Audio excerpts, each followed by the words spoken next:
Candidato, deixa eu aproveitar esse ponto que o senhor colocou, foi resgatando a sua trajetória e o senhor falou que aprendeu a dialogar com mais setores.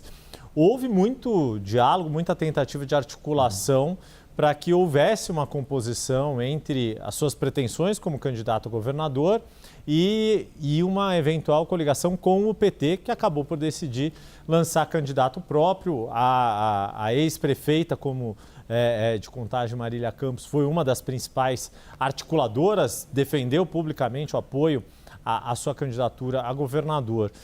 Queria entender um pouco, na sua avaliação, por que esta articulação não deu certo? Foi intransigência do PT? O senhor estava disposto a fazer essa articulação? E como fica o eleitor que viu o senhor, como o senhor disse, ter militado no PSDB, no campo oposto ao PT, seguiu por outros partidos, agora está no MDB, que é um partido que também tem histórico de alianças, mas de rompimentos com o PT, principalmente depois do impeachment de 2016. Como é que o eleitor mineiro percebe esses movimentos? Não fica parecendo que houve o senhor falou que tem convicção com seus princípios, mas não parece ter havido também alguma quase aliança de conivência para este momento? Pelo contrário, meu caro, eu sempre disse que Minas Gerais não pode se resumir a ser um palanque para a disputa presidencial. Agora, eu não posso reclamar do quanto outros candidatos viram em mim alguns atributos que fizeram eles me convidarem para compor alianças. Eu posso contar para você, da direita à esquerda, como essas conversas foram fartas. O senador Cleitinho Azevedo, diz isso para todo mundo, me convidou para ser o vice dele.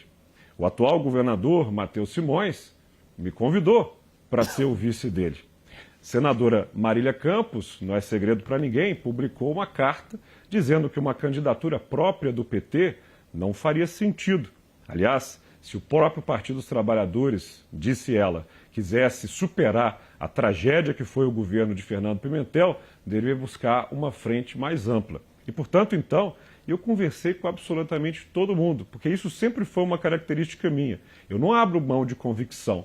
E digo com muita clareza, sentar-se à mesa para conversar as pessoas, com as mais diversas pessoas, é a prova mais robusta de que você não abre mão de convicções. É só quem é muito covarde ou pouco certo do que acredita que não se senta à mesa com os demais. E para ser governador de Minas Gerais, um estado encalacrado com uma dívida bilionária, sendo um democrata, a gente não avança sem conversar com as instituições. Isso exige diálogo com a Assembleia, que tem 77 deputados estaduais das mais diversas legendas, exige diálogo com a bancada federal, 53 deputados federais e 3 senadores, a Presidência da República, o Tribunal de Justiça, o Ministério Público. Conversar nunca foi um problema para mim. Eu dialogo. Agora, acredito que, da minha parte, sempre houve uma convicção. Mais importante que as alianças seria a confecção de um plano de governo.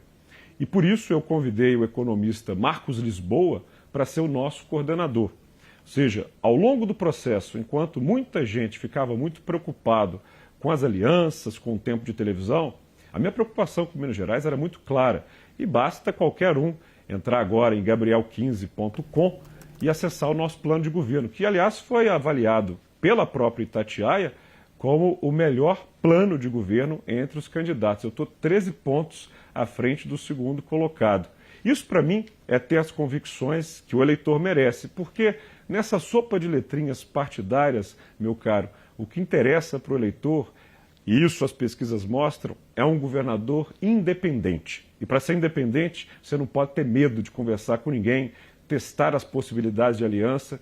Mineiro já está cansado dessa história de gente que não conversa com os outros. Eu converso com todo mundo, sim, sem perder convicção.